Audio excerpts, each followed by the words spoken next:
여러분, 안녕하세요. 오늘 제가 들려드릴 이야기는 어쩌면 여러분의 이야기일 수도 있습니다. 아니, 어쩌면 제 이야기일 수도 있고요. 듣다 보면 가슴이 먹먹해질 겁니다. 어쩌면 눈물이 날 수도 있어요. 괜찮습니다. 함께 울어도 됩니다. 자, 그럼 시작하겠습니다. 1985년 2월 어느 산골 마을. 엄마, 큰아들 민준이가 마을 입구에서부터 소리를 지르며 달려왔습니다. 손에는 구겨진 종이 한 장이 들려 있었죠. 서울대 경영학과 나 붙었어요. 어머니는 그 자리에서 나물 바구니를 떨어뜨렸습니다. 손이 떨렸어요. 그리고 눈물이 왈칵 쏟아졌죠.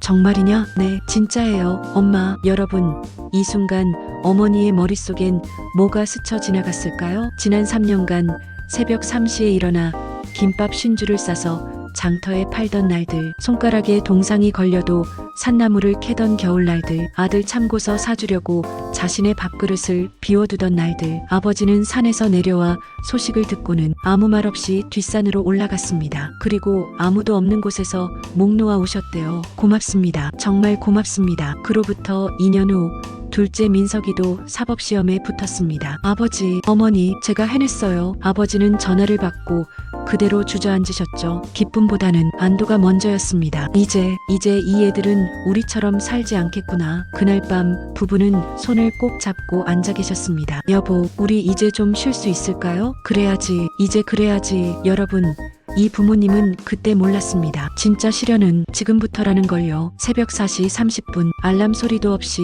아버지는 눈을 뜨십니다. 몸이 기억하고 있었던 거죠. 30년 넘게 이 시간에 일어나셨으니까요. 허리를 펴려고 하자 등뼈에서 뚝뚝 소리가 납니다. 50대 중반이었지만 몸은 이미 70대처럼 망가져 있었습니다. 옆에서 어머니도 일어나십니다. 허리 또 아프세요? 괜찮아. 파스 붙이고 가세요. 시간 없어. 오늘 나무 30짐은 해야 돼. 새벽 4시 50분. 부부는 보리죽 한 그릇을 나눠 드십니다. 김치 몇 조각이 전부였어요. 반찬은 사치였습니다. 애들 쌀은 넉넉하죠? 응, 어제 20kg 보냈어. 근데 어머니는 말을 멈추셨습니다. 왜? 민준이가 전화해서 그러더라고요. 친구들은 다 과외를 받는데 자기만 못 받는다고. 아버지의 손이 멈췄습니다. 과외가 얼마나 하는데? 한 달에 30만 원이래요. 30만 원. 여러분, 그게 얼마나 큰 돈이었는지 아세요? 그건 아버지가 나무 200짐을 해야 버는 돈이었습니다. 200짐이요. 침묵이 흘렀습니다. 그리고 해주자. 여보, 우리 애들이 뒤처지면 안 돼. 내가 더 일하면 돼. 그날부터 아버지는 새벽 4시에 일어나서 저녁 8시에 집에 돌아오셨습니다. 1984년 9월 민준이의 대학 등록금 납부일. 여보, 통장에 돈이 50만 원밖에 없어요. 등록금은 80만 원인데. 어머니의 목소리가 떨렸습니다. 아버지는 한참을 말이 없으셨어요. 내일 아침까지 만들게. 어떻게요? 방법이 있어. 그날 밤 아버지는 마을 이장을 찾아가셨습니다. 이장님, 저 좀 도와주십시오. 30만 원만 빌려주십시오. 한 달 안에 꼭 갚겠습니다. 이장님은 한숨을 쉬셨죠. 자네, 이미 빚이 50만 원 있네. 이걸 언제 갚을 건가? 제발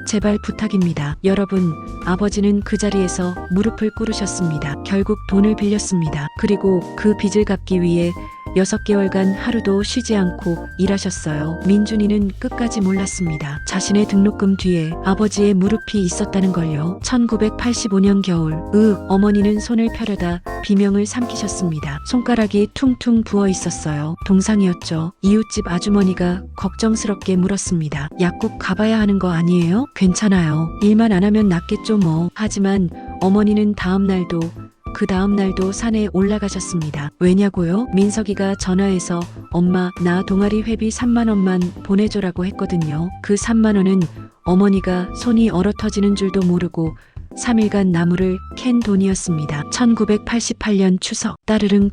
여보세요? 어머니, 저 민준이에요. 큰애야, 잘 지내니? 네. 그런데 어머니의 가슴이 뛰었습니다. 혹시 내려온다는 얘긴가? 이번 추석에는 못 내려갈 것 같아요. 그래, 여자친구 집에 인사 가야 해서요. 처음 뵙는 거라. 여러분, 이 순간 어머니의 마음이 어땠을까요? 그래, 그럼 어쩔 수 없지. 조심히 다녀와라. 네, 끊을게요. 어머니는 전화기를 천천히 내려놓으셨습니다. 여자친구 부모님은 중요하고 우린 중요하지 않나 보구나. 그날 어머니는 혼자 송편을 빚으셨습니다. 아무도 먹을 사람이 없는 송편을요. 1992년 강남 청담동. 시간이 흘러 민준이는 성공한 사업가가 됐습니다. 강남에 아파트를 샀고 외제차를 몰았죠. 어느 날 아내 수진 씨가 조심스럽게 물었습니다. 여보, 이번 주말에 시골 좀 다녀올까요? 민준이는 신문을 넘기며 대답했습니다. 무슨 소리야? 이번 주말에 골프 약속 있잖아. 그리고 다음 주엔 처가 가야지. 그래도 시부모님 얼굴이라도 뵙고 나중에 시간 나면 가지 뭐. 지금은 사업이 바쁘단 말이야. 여러분, 솔직히 말씀드리면요. 민준이에게 부모님은 이제 불편한 존재가 돼버렸습니다. 강남에서 외제차 몰고 다니는 자신이 자랑스러웠거든요. 골프장에서 사업 파트너들과 어울리는 게 즐거웠고요. 그런데 시골에서 올라온 부모님을 떠올리면 촌스러운 옷차림, 사투리, 휘어진 허리, 창피했던 겁니다. 명품 가방 하나 사주면 되지 뭐. 민준이는 그렇게 생각하며 백화점 상품권 50만 원을 택배로 보냈습니다. 1993년 서울 서초동. 둘째 민석이는 판사가 됐습니다. 법복을 입고 법정에 서는 게 자랑스러웠죠. 어느 날 저녁 식사 시간, 아내 지혜 씨가 미간을 찌푸리며 물었습니다. 여보, 명절에 시골 갈 건가요? 글쎄, 저는 솔직히 가기 싫어요. 그 집 가면 냄새나고 화장실도 재래식이고. 그래도 부모님인데. 판사님 위신도 있으시잖아요. 동료분들은 다 처가로 가던데 왜 우리만 시골에? 민석이도 사실 불편했습니다. 법복을 입고 법정에 서는 자신과 산골에서 나무를 하는 아버지, 너무 다른 세계였으니까요. 그냥 용돈 넉넉히 드리자. 민석이는 100만 원을 송금했습니다. 그리고 전화로 말했죠. 아버지, 요양원 알아보시죠. 제가 비용 다 댈게요. 요양원? 네, 그게 아버지도 편하시잖아요. 그래. 아버지는 전화를 끊고 멍하니 앉아 계셨습니다. 1994년 설날, 민준이네 가족은 처가를 방문했습니다. 어머니, 새해 복 많이 받으세요. 큰 며느리 수진 씨가 큰 절을 올렸습니다. 장모님은 활짝 웃으시며 말씀하셨죠. 우리 사위 잘 됐다며? 무역회사가 대박 났다고? 호호, 그럭저럭 잘 되고 있어요. 역시 우리 딸이 사람 볼 줄 아네. 거실에는 선물이 가득했습니다. 백화점 상품권, 명품 가방, 고급 한우 세트. 그런데요, 여러분, 같은 날 산골 초가집에는 아무것도 없었습니다. 어머니는 혼자 떡국을 끓이고 계셨어요. 아들들은 전화 한 통 없었습니다. 여보, 애들이 우리를 잊은 걸까요? 아니야, 바쁜 거겠지. 하지만 두 분 모두 알고 계셨습니다. 잊혀진 게 아니라 외면당한 거라는 걸요. 따르릉 따르릉. 여보세요? 큰애야, 아버지가. 왜요? 무슨 일이에요? 병원에 입원하셨단다. 허리가. 아, 네, 그래요? 그럼 요양원으로 옮기세요. 뭐? 어머니, 요즘 요양원 시설 좋아요. 제가 비용 다 댈게요. 큰애야, 엄마가 지금 농담하는 거 아니야. 내 아버지가 쓰러졌단 말이야. 그러니까 요양원에 계시라고요. 저 지금 프랑스 출장 가야 해요. 하고는 전화를 일방적으로 끊어버렸습니다. 어머니는 전화기를 보며 멍하니 서 계셨습니다. 손이 떨렸어요. 눈물이 흘렀죠. 우리가 뭘 잘못한 걸까? 여러분, 이 순간 어떠세요? 가슴이 답답하지 않으신가요? 1997년 11월 21일 대한민국 IMF 구제금융 신청 뉴스가 터졌습니다. 한국 경제가 무너지기 시작했어요. 민준이의 사무실 비서가 뛰어들어왔습니다. 사장님, 큰일 났습니다. 거래처 세 곳이 부도났습니다. 그리고 은행에서 대출 상환 요청이 들어왔습니다. 30억. 민준이의 얼굴이 하얗게 질렸습니다. 직원들이 하나둘 떠나기 시작했죠. 1997년 12월 15일 주식회사 민준트레이딩 법정관리 신청. 모든 게 끝났습니다. 민준이는 빈 사무실에 혼자 앉아 있었습니다. 책상 위에는 독촉장만 수북했어요. 띠리링. 전화가 울렸습니다. 장인어른이었습니다. 민준이 자네. 장인어른, 미안하네. 우리도 힘들어서 우리 딸만 데려가겠네. 네, 이혼하게. 우리 딸이 왜 빚쟁이 부인 노릇을 해야 하나? 하고는 전화를 끊어버렸습니다. 민준이는 전화기를 떨어뜨렸습니다. 그날 밤 아내 수진 씨가 말했습니다. 여보, 이혼해요. 수진아, 당신이랑 가난하게 못 살아요. 저는 강남에서 명품 가방 들고 다니던 사람이에요. 우리 다시 시작할 수 있어. 싫어요. 저 이미 친정에 짐 다 옮겼어요. 쾅, 문이 닫혔습니다. 민준이는 텅 빈 거실에 주저앉았습니다. 아파트도, 차도, 회사도, 가족도 모든 게 사라졌습니다. 1998년 3월 판사 민석 재판 청탁 사건 연루 의혹. 신문 일면을 장식한 기사였습니다. 나는 그런 적 없어. 하지만 증거는 명확했습니다. 상급자의 압력을 거부하지 못했던 거죠. 판사 민석 파면 처분. 법복을 벗는 순간 민석이는 무너졌습니다. 아내 지혜 씨도 떠났습니다. 여보, 이제 어떻게 살아요? 미안해. 내가 다시 변호사 자격도 없는 사람이 뭘 할 수 있어요? 저 이혼할래요. 지혜야, 판사 부인이라 당신과 결혼한 건데 이제 뭐가 남았어요? 지혜 씨는 짐을 싸서 떠났습니다. 민석이는 법학 서적이 가득한 방에 혼자 남았습니다. 10년간 쌓아온 모든 것이 무너지는 데는 단 3개월이 걸렸습니다.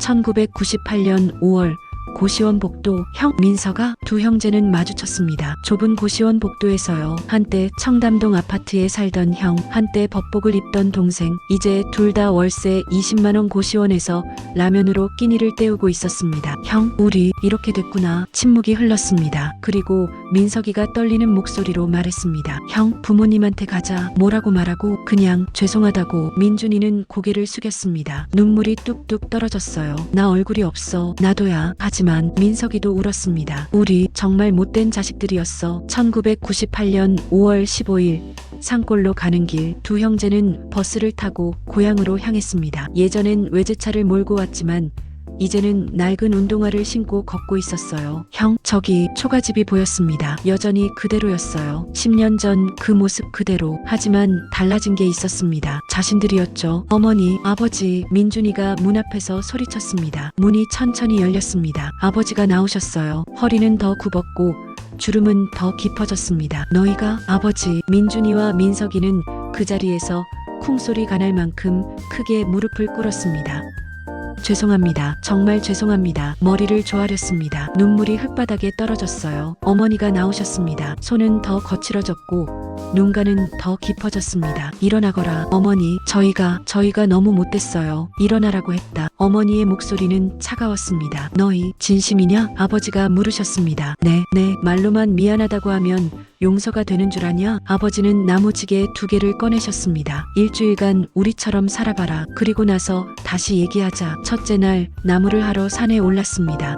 형, 못하겠어. 조금만 더. 민준이는 그제야 깨달았습니다. 아버지는 이걸 30년간 하루도 빠짐없이 하셨다는 걸요. 둘째 날 산나무를 캤습니다. 아이고, 손가락이. 민석이의 손에서 피가 났습니다. 가시에 찔린 거죠. 어머니, 이게 이렇게 힘든 일인지 몰랐어요. 어머니는 대답 없이 나무를 캐고 계셨습니다. 동상 걸린 손으로 20년간 이걸 하셨던 겁니다. 셋째 날 장터에 나갔습니다. 나물 사세요. 싱싱한 나물. 두 형제는 외쳤습니다. 지나가던 사람들이 수군거렸어요. 저 사람들 서울 사람 아니야? 맞아. 옷 좀 봐. 촌스럽네. 민준이는 얼굴이 화끈거렸습니다. 이제야 알았습니다. 부모님이 얼마나 무시당하며 살았는지를요. 일주일이 지났습니다. 두 아들은 완전히 변해 있었어요. 손에는 물집이 잡혔고 얼굴은 까맣게 탔습니다. 아버지, 어머니, 이제 알겠어요. 우리가 얼마나 못된 짓을 했는지. 아버지는 한참을 말이 없으시다가 입을 여셨습니다. 따라와라. 뒷마당 녹슨 창고로 아들들을 데리고 가서 녹슨 자물쇠를 여시자 끼익 소리를 내며 녹슨 문이 열렸습니다. 그 안에는 금괴, 땅 문서, 주식 증서, 통장이 가득했습니다. 아버지, 이게 다 뭐예요? 30년간 모은 거다. 너희 주려고. 그럼 아버지는 가난하신 게 아니었어요? 아버지는 고개를 저으셨습니다. 가난했지. 하지만 한 푼 한 푼 모았다. 너희 주려고 말이다. 하지만 깨달았다. 돈을 먼저 주면 사람이 망가진다는 걸. 어머니가 말씀하셨습니다. 돈 때문에 효도하는 건 진짜 효도가 아니란다. 마음에서 우러나와야지. 민준이와 민석이는 그 자리에 주저앉았습니다. 아버지, 어머니, 죄송합니다. 정말 죄송합니다. 아버지는 두 아들의 머리를 쓰다듬으셨습니다. 이제라도 깨달았으면 됐다. 1998년 6월 민준이와 민석이는 산골에 남았습니다. 형, 서울 안 올라가? 아니, 나 여기서 다시 시작할래. 나도. 두 형제는 부모님 곁에서 작은 식당을 열었습니다. 산골 손맛 식당이라고요. 어머니가 직접 만든 산나물 요리를 팔았습니다. 처음엔 손님이 없었습니다. 하지만 입소문이 나면서 사람들이 찾아오기 시작했어요. 여기 음식 진짜 맛있어요. 사장님들 효자시더라. 3년 후 2001년 식당은 성공했습니다. 하지만 이번엔 달랐어요. 아버지, 오늘 수익 절반은 아버지 병원비로 쓰세요. 어머니, 이번 주말에 온천 갈까요? 아이고, 괜찮다. 안 돼요. 평생 고생만 하셨잖아요. 부모님은 웃으셨습니다. 진짜 행복한 웃음이었습니다. 여러분, 2025년 현재 그 산골 식당 앞에는 비석이 세워져 있습니다. '돈보다 중요한 건 마음이다.' 고 김영수, 박순자. 민준이와 민석이는 매일 아침 비석 앞에 꽃을 올립니다. 아버지, 어머니, 오늘도 찾아왔습니다. 그들의 자식들도 함께 있습니다. 아빠, 할아버지, 할머니는 어떤 분이셨어? 세상에서 가장 위대하신 분들이었단다. 여러분, 이 이야기를 들으시면서 무슨 생각이 드셨나요? 혹시 부모님 얼굴이 떠오르지 않으셨나요?